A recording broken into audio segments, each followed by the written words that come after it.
29-cu sinif Əmin bəy mətninin izahı. Məhəmməd Əmin Rəsulzadə 1884-cü il yanvarın 31-də Bakının Novxanı kəndində anadan olmuşdu. Atası Molla Ələkbər, Hacı Molla Ələkbər oğlunu təhsil almaq üçün Bakıda 2 saylı rus tatar məktəbinə qoymuşdu. Məktəbin direktoru Azərbaycanın görkəmli ziyalılarından biri Sultan Məcid Qənizadə məktəbdə elə bir şərait yaratmışdı ki, imperiya mühitində tələb olunan biliklərlə bərabər şagirdlər vətənləri, doğma dilləri və tarixləri haqqında ətraflı məlumat alırdılar. Əmin bəy 1918-ci ildə Dərviş Məsləhət Şahın fala baxdığı, Şeyx Nəsrullahın ölü diriltdiyi bir izdihamdan, bir məmləkətdən, bir millət formalaşdırmış, bir dövlət yaratmış unikal bir şəxsiyyətdir. Bu şəxsiyyətdən sonra ancaq nöqtə işarəsi qoymaq olar, vergül işarəsi uyğun gəlmir. Onun toxunduğu, təmas etdiyi sahələrlə bağlı ixtisas dəyərləndirməsi aparsaq, hər bir ixtisasın qabağında böyük sözlə işlədə biləcəyimiz tək Azərbaycanlı və təkrar olunmaz Azərbaycanlıdır. Azərbaycan Cümhuriyyətinin banisi, qurucusu, böyük insan Məmməd Əmin Rəsulzadə siyasi xadim olmaqla yanaşı, həmfikir adamı, ideoloq olub, gənc yaşlarından siyasi mübarizəyə atılıb, türlü müxtəlif siyasi təşkilatlarda, mətbuat orqanlarında, elmi publisistik və siyasi çıxışları ilə öz dövrünün qarmaqarışıq siyasi hadisələrindən qalib olaraq çıxma bacarığını sərgiləyib. Həyatını qürbət ellərdə keçirmək məcburiyyətində qalan böyük öndər Azərbaycan idealından bir an da üz döndərməyib, son nəfəsində belə 3 dəfə Azərbaycan deyərək gözlərini qapayıbdı. Əbədi müstəqilliyimizin o aydın və işıqlı günü yalnız 36 il sonra gəldi. Məmməd Əmin Rəsulzadənin və digər Cümhuriyyət liderlərinin ömrünün axırınadək, sonunadək qəlblərində yaşatdıqları milli müstəqillik və respublikaçılıq idealları 80-ci illərin sonu, 90-cı illərin əvvəllərində yenidən xalqımızın milli azadlıq hərəkatına ruh verdi. Yer üzünə Cümhuriyyətin sələfi, varisi kimi möhtəşəm Azərbaycan Respublikası doğuldu. Böyük Məmməd Əmin Rəsulzadə mübadiləsi əbədi istiqlalımızın gəlişi ilə sona çatdı. Ömrünün sonunadək Azərbaycan müstəqilliyinin bərpası uğrunda mübarizə aparan Məmməd Əmin Rəsulzadə 1955-ci il martın 6-sında Türkiyənin Ankara şəhərində vəfat etmiş və Ankara şəhərinin Əsri qəbirstanlığında dəfn olunmuşdu. Deməli, birinci sual. Tünd qara hərflərlə verilmiş sözün kontekstə uyğun mənasını müəyyən edin. Tünd qara hərflərlə verilmiş söz axtarsaq, unikal sözüdür. Unikal sözünün mənası qeyri-adi, misilsiz, təkrarsız, bənzərsiz deməkdir. Elə A variant düzgün gəlir. Dünya görmüş ideoloq, yazıb oxumağı bacaran, dərrakəli, düşüncəli, şüurlu. Bu kontekstdə, mətnin kontekstinə görə qeyri-adi, misilsiz, yəni bənzərsiz, təkrar olmayan bir insan idi. Yəni unikal bir şəxsiyyət bu mənaya gəlir, çıxır. İkinci sual. Mətndən hansı məlumatı əldə etmək mümkün deyil? Azərbaycan Xalq Cümhuriyyətinin qurulduğu tarix görmək mümkündürmü? Gəlin baxaq. Baxın. Bir dəqiqə. Formalı dövlət yaratmış bir. Baxın. Yarandığı dövrü görürükmü? Bəli. Bu var. Əmin bəyin harda vəfat etməsi? Ankara şəhərində vəfat etmişdi. Bunu görürük. Rusiyanın Azərbaycanı işğal etməsi haqqında məlumat. Belə bir şey orada oxumadıq. Rəsulzadənin təhsil haqqında məlumat. Bəli, var. Əvvəlcə, deməli, təhsil alır 2 saylı. Baxın, Rus tatar məktəbində, deməli, təhsil haqqında məlumat biz mətndə görürük. Deməli, D variantı düzdür.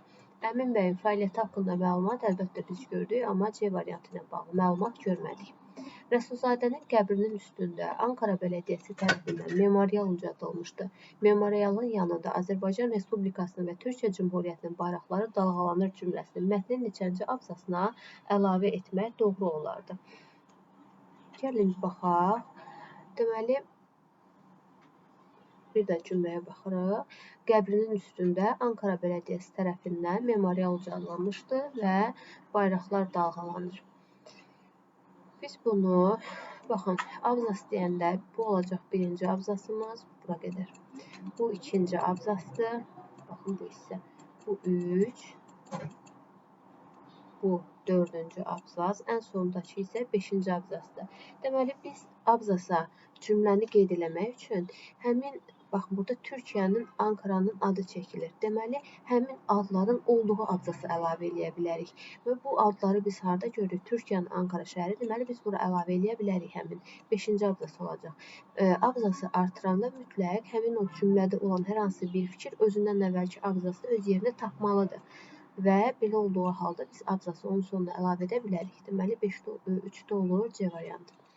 Hansı cümlələri mətnin giriş hissəsini genişləndirmək olar? Deməli, giriş hissədə, gəlin biz giriş hissəni əvvəl tapaq.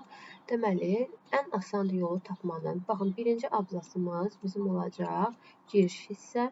Sonra tapırsınız nəticə hissəsini. Nəticə ilə girişin arasında qalan hissə də olur nə?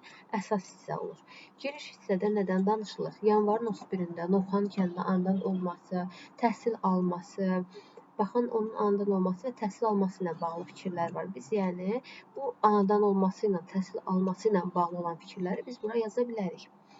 Gəlin indi baxaq. Deyir ki, 1923-cü ildə İstanbulda Rəsulzadənin Azərbaycan Respublikasının keçmişi, təşəkkülü və indiki vəziyyəti kitabı çap edilir.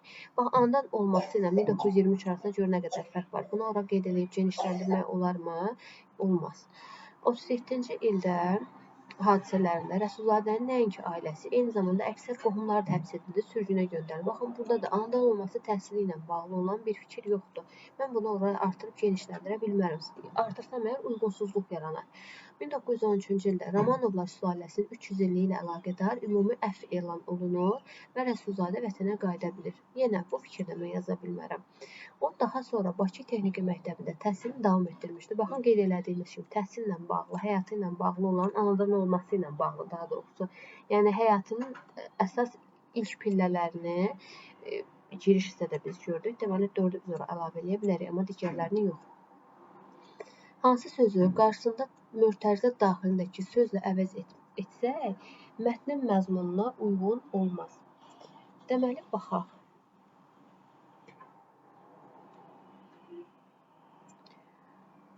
Mötərizəni tapaq əvvəl toxunduğu, onun toxunduğu təmas etdiyi. Baxın, toxunduğu ilə təmas etdiyini yəni dəyişdirə bilərik yerlərini. Onun, məsələn, toxunduğu sahələrlə bağlı və yaxud onun təmas etdiyi sahələrlə bağlı. Burada elə bir problem yaranmır. Bu alınır.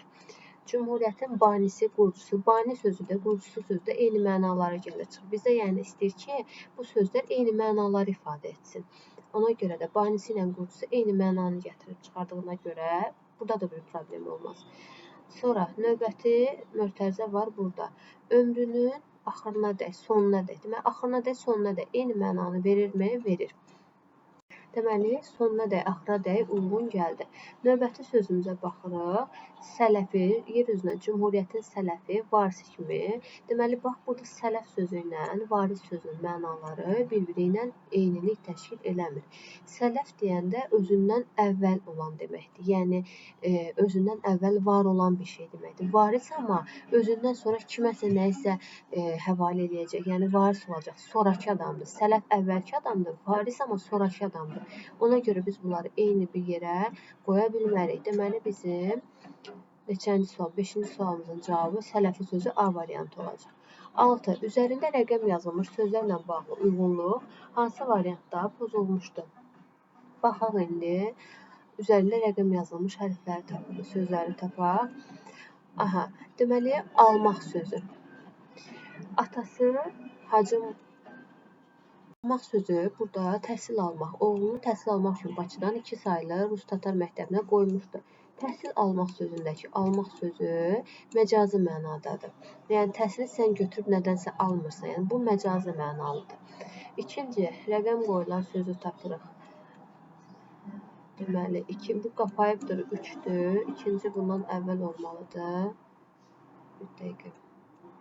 İkinci söz sərgiləyib sözü. Deməli, nə deyir burada? Bizə deyir ki, gənc yaşlarından siyasi mübarizəyə atılıb, müxtəlif siyasi təşkilatlarda, mətbuat orqanlarında, elmi publisistik və siyasi çıxışları ilə öz dövrünün qarmaqarışıq siyasi hadisələrindən qalib olaraq çıxma bacarığını sərgiləyib. Bacarığı sərgiləmək mənasını biz işlədiriksə, deməli, sərgiləyib sözünü biz işlədiriksə burada, bacarığı sərgiləmək mənası burada bizə verir məcazi mənanı. Çünki sən nəyisə bacarığını açıb belə, yəni sərgiləmə, məsələn, rəsm sərgiləyirsən, nəyisə, amma bacarıq sərgiləmə həqiqi mənadan çıxır məcazi mənaya. Sonra Azərbaycan idealından bir anda üz döndərməyib, son nəfəsində belə 3 dəfə Azərbaycan deyərək gözlərini qapayıbdır. Deməli, biz iki sözümüzü əvvəl tapaq gəlin, sonra digərlərinə baxaq. Sərgiləyib məcazi mənadadır, almaq sözü məcazi mənadadır. Əvvəl bunlara baxaq. Sərgiləyib sözünə baxdıq, məcazi mənadadır, düzdür. Almaq sözü məcazi mənadadır, düzdür. Gəlin indi digər. Bu oldu. Aha. Sonra qapayıbdır sözü. Üçüncü sözümüz qapayıbdır. Deməli, Azərbaycan deyərək gözlərini qapayıbdır. Deməli, gözü qapamaq olurmu? Əlbəttə olur. Qapamaq, gözü qapaya bilirsən. Yəni, burada bir məcazi bir məna biz görmürük. Bu olacaq həqiqi mənada. Sonra növbəti sözümüz nə idi? Üçüncü söz bu idi. Dördüncü sözümüz vəfat etmiş. Deməli, Türkiyənin Ankara şəhərində vəfat etmişdi. Vəfat etmək həqiqi mənadadır. Əsiri qəbristanlığında dəfn olmuş. Dəfn olmaq da həqiqi mənadadır. Deməli, bu sözlərin hər üçünü də biz tapdıq. Nə də həqiqi mənada tapdıq. Gəlin indi baxaq. Vəfat etmiş həqiqi mənadadır. Qapayıbdır. Bu məcazi məna. Bu səhvdir. Bu düzdür. Bu da düzdür. Deməli, 6-da olur B variantı. 7. Mətnə əsasən hansı fikir yanlışdır? Onu əsaslandırmaq, sübut etmək olmaz. Yəni, hansı fikir yanlışdır? Rəsulzadənin fəaliyyəti siyasət sahəsi ilə məhdudlaşmır. Bəli, düzgündür. Biz orada oxuduq. Azərbaycan xalqı müxtəlif zamanlarda əsarət altında yaşamışdır. Bununla bağlı var. Orada müəyyən hissə var idi. Bu hissəyə baxaq.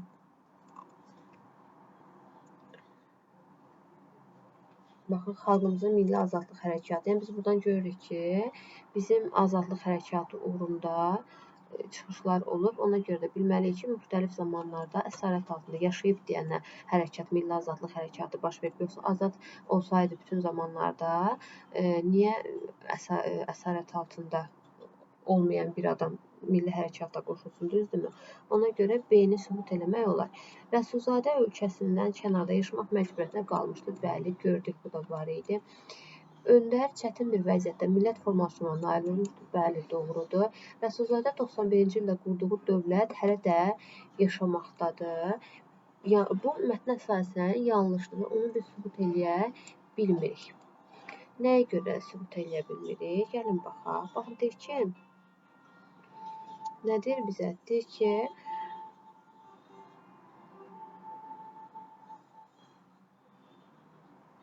bax, 18-ci ildə qurduğu dövlət haqda məlumat var, düzdürmü? 91-ci ildə olan dövlət, baxın, nə deyir bizə bu cümlədə?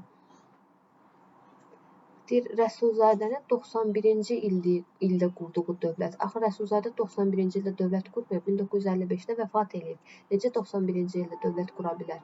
Ona görə doğru cavab Y variantıdır. Sonra 8-ə baxırıq. Rəsulzadənin Azərbaycana olan sevgisini ifadə edən nitqi neçənci abzasda öz əksini tapmışdır? Bu hansı ki olacaq? Abzası bilmirəm hansıdır, amma orada deyir ki, Azərbaycan deyərək gözünü qapamışdı. Biz ora deyə bilərik. Deməli, biz qapamışdıq burada. 3-cü abzasdadır.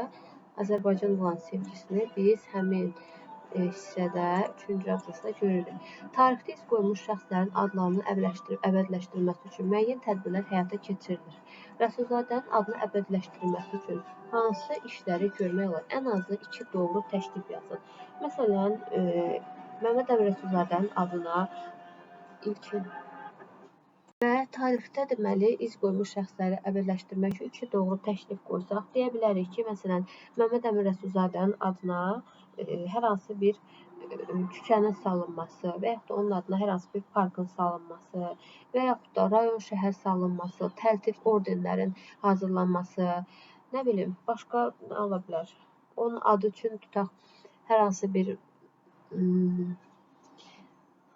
pul adının yaradılması, fond adı yaradılması, muzey adı yaradılması, bu kimi şeylər, yəni adı əbədiləşdirmək üçün lazım olan işlərdən biridir. Yəni ikisini yazanda doğru təşkil bizə bəs edir. Mətndə altından xətt çəkilmiş parçanı 3 cümlə ilə şərh elə. Altından xətt çəkilmiş parçanı tapaq. altından xətt çəkilmiş parça.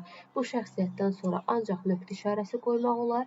Vergül işarəsi uyğun gəlmir. Onun toxunduğu, təmas etdiyi sahələrlə bağlı ixtisas dəyərləndirməsi aparsaq, hər bir ixtisasın qabağında böyük sözünü işlədə biləcəyimiz tək Azərbaycanlı, təkrar olunmaz Azərbaycanlıdır. Bax, bu nə demək istəyir? Vergül nədir? Nöqtə nə? Biz nöqtəni nə vaxt qoyuruq? Biz nöqtəni o vaxt qoyuruq ki, cümlə fikrimiz tamamlandı, düzdürmü?